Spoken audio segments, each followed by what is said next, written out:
Assalamualaikum warahmatullahi wabarakatuh. Selamat berjumpa kembali anak-anak semuanya.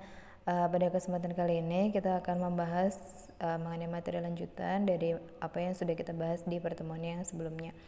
Nah, kalau pada pembahasan yang sebelumnya kita sudah membahas mengenai daerah integral, maka pada kesempatan kali ini kita akan membahas mengenai yang namanya sub daerah integral. Ya, di sini kita tulis dulu sub DI ya, atau sub daerah integral gitu. Nah, jadi anak-anak di sini sebelum kita masuk pada pembahasan mengenai sub daerah integral itu sendiri, maka kita harus mengingat kembali mengenai daerah integral itu apa. Jadi apakah anak-anak masih ingat mengenai daerah integral itu apa? Daerah integral itu adalah suatu ring komutatif dengan elemen satuan yang mana dia tidak memuat pembagi nol.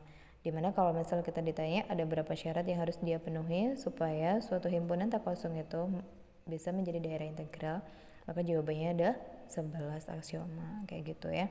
Jadi misalnya di sini kita tulis ini seret. Ya, ini adalah suatu ringnya. Langsung aja kita namai D ya. Jadi ini himpunannya kita kasih nama D. Nah, si D ini bisa menjadi daerah integral manakala dia merupakan apa? Dia merupakan ring komutatif. Kemudian dia itu juga mempunyai elemen satuan ya, ring kom D alsa. Dan jangan lupa dia harus merupakan RTPN. RTPN itu apa? RTPN itu adalah ring tanpa pembagi nol. Jadi dia tidak boleh memuat pembagi nol kayak gitu ya. Jadi kalau sampai dia memuat pembagi nol ya berarti artinya dia gagal menjadi daerah integral kayak gitu. Nah, selanjutnya pembahasan kita ada pada sub daerah integral. Nah, yang namanya sub itu pasti dia merupakan bagian dari daerah integral itu sendiri kan. Jadi misal di sini kita buat lagi aja ya. Ini adalah daerah integralnya misal. Kemudian di sini itu kalau saya menuliskan D itu sebagai daerah integral berarti artinya si D itu sudah memenuhi semuanya ini ya. Yang mana totalnya tadi ada 11 itu ya, ring kom D alsa RTPN ya, plus RTPN. Nah, kemudian di sini tuh ada subset dari D yang mana kita kasih nama S misal. Dan jangan lupa seperti biasanya S dan D itu harus mempunyai operasi yang sama ya, harus menggunakan operasi yang sama. Jadi kalau S itu tidak menggunakan operasi yang sama seperti yang digunakan pada D, maka sudah pasti S itu akan gagal menjadi daerah integral ya. Jadi syaratnya dia harus menggunakan operasi yang sama dengan D. Nah, di sini kita akan tulis dulu. Nah, S itu merupakan subset dari D dan S itu tidak boleh kosong ya. Nah, gini. Jadi dia harus mempunyai anggota. Ya minimal siapa anggotanya? Ya minimal pastinya adalah si 0, di mana 0 itu adalah elemen netral atau identitas terhadap operasi penjumlahan. Nah, si S ini akan bisa menjadi subdaerah integral manakala si S sendiri itu merupakan daerah integral kayak gitu ya. Jadi si S ini yang merupakan subset dari D dengan menggunakan operasi yang sama seperti pada D ternyata dia juga merupakan daerah integral, maka kita bisa menyimpulkan bahwasanya S itu adalah sub daerah integral dari D kayak gitu ya. Nah, gini. Nah, kemudian selanjutnya gimana caranya supaya kita bisa membuktikan bahwasanya suatu subset dari suatu daerah integral itu merupakan subdaerah integral? Apakah kita harus membuktikan ke 11 aksioma itu sama kayak kita membuktikan si D? Jawabannya adalah tidak. Jadi di sini kita bisa meringkas ya atau mengerucutkan supaya kita tidak harus membuktikan ke 11 aksioma itu. Jadi kira-kira ada berapa aksioma yang harus kita buktikan supaya S itu bisa menjadi suatu sub daerah integral. Nah, jadi di sini kita tulis dulu ya. Jadi si S itu merupakan sub daerah integral dari D manakala hal ini terpenuhi, yaitu yang pertama si S ini merupakan subring dari D. Nah, gini. Subring dari D itu maksudnya gimana? Maksudnya adalah sebagai berikut. Jadi ini sudah pernah kita bahas ya di video yang sebelumnya. Jadi manakala kalian mengambil AB di S, maka kalau kalian kurangkan hasilnya juga harus tetap berada di dalam S. Kemudian kalau kalian ambil juga AB di dalam S, kalian kalikan hasilnya itu juga harus tetap berada di dalam S kayak gitu ya. Nah, kalau ini dua-duanya terpenuhi, maka S itu bisa dikatakan sebagai subring dari D kayak gitu. Nah, yang kedua adalah apa? Adalah ini, yaitu elemen satuan dari S elemen satuan maksudnya identitas terhadap operasi perkaliannya di S dan di D itu harus sama. Jadi elemen satuan di S dan elemen satuan di D itu harus sama.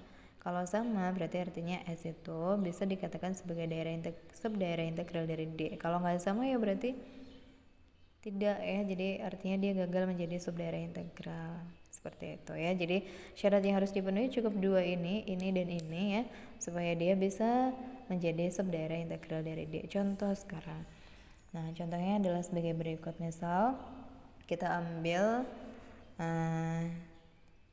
ringnya itu adalah si C misalnya, ringnya itu adalah himpunan bilangan kompleks.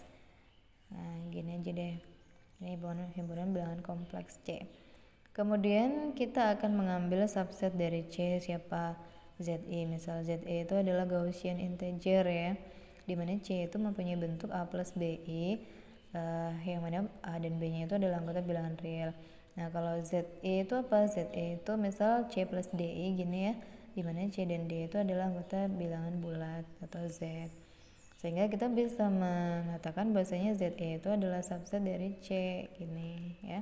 Dan ZE itu pastinya tidak kosong kan. Nah sekarang kita akan melakukan pengecekan bahwasanya si ZE itu apakah merupakan daerah integral dari subdaerah integral dari C. Yang pertama kita akan mengambil atau kita akan mengecek yang ini sama ini ya. Jadi kita di sini akan mengambil sembarang x ya di ZE, di mana x-nya itu adalah misal C plus D. Ya udah apa-apa gini ya.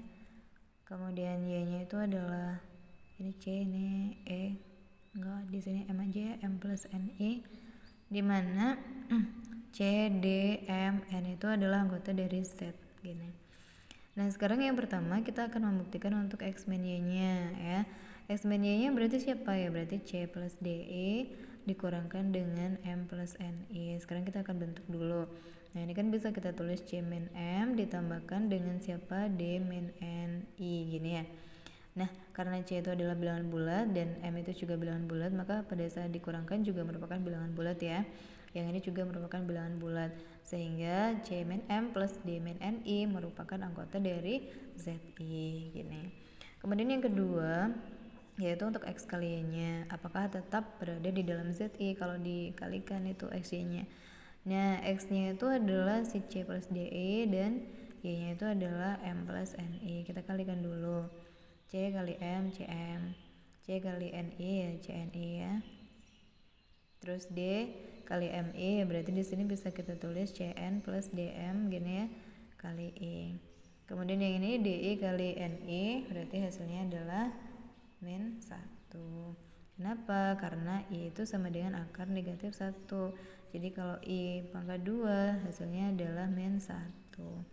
Berarti D kali N I kuadrat ya berarti jadi min DN gini ya. Nah kemudian ini bisa kita gabungkan di sini jadi CM min DN plus CN plus DMI gini ya. Nah di sini kalau kita lihat apakah CM itu bilangan bulat? Iya. Apakah DN bulat? Iya. Ini kurangi ini bulat? Iya. Ini bulat? Ini bulat? Ini tambah ini bulat? Berarti artinya hasil akhirnya itu masih tetap berada di dalam ZI. Jadi artinya untuk yang subringnya terpenuhi kan, berarti kita bisa mengatakan bahwasanya ZI itu merupakan subring dari C.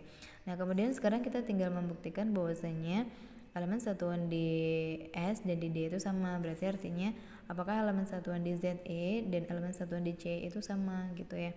Nah kita akan menuliskan dulu untuk elemen satuan di C, yang mana elemen satuannya itu adalah 1 ya. Kalau kita tulis ya jadinya gini, 1 plus 0i ya.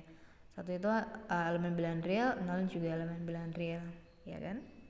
Bentuknya kan ini jadi A plus B ini ya. A nya itu 1, B nya itu 0, AB nya anggota bilangan real iya. Nah kemudian sekarang kita akan melihat I dari ZE siapa. I dari ZE itu elemen satunya ya 1 plus 0i juga ya kan. Dimana ini bentuknya misal C plus DI. Apakah CD nya kan bilangan bulat ya kalau yang ZI. Apakah satu ini merupakan bilangan bulat? C-nya iya. Apakah D-nya juga merupakan bilangan bulat? Si 0 ini iya. Kayak gitu ya. Berarti artinya I-nya bilangan kompleks, I-nya yang kompleks ya, itu ternyata sama dengan I-nya yang ZI.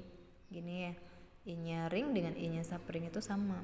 Sehingga dalam hal ini kita bisa menyimpulkan bahwasanya ZI atau Gaussian integer ini merupakan sub daerah integral dari C, seperti itu ya anak-anak. Nah gini, oke. Nah ini adalah salah satu contoh yang bisa kita buat untuk sub daerah integral, dan yang pastinya nanti akan banyak contoh-contoh yang lainnya lagi yang merupakan sub daerah integral kayak gitu ya. Nah nanti anak-anak bisa cek apakah suatu subhimpunan dari suatu ring itu merupakan sub daerah integral atau bukan ya.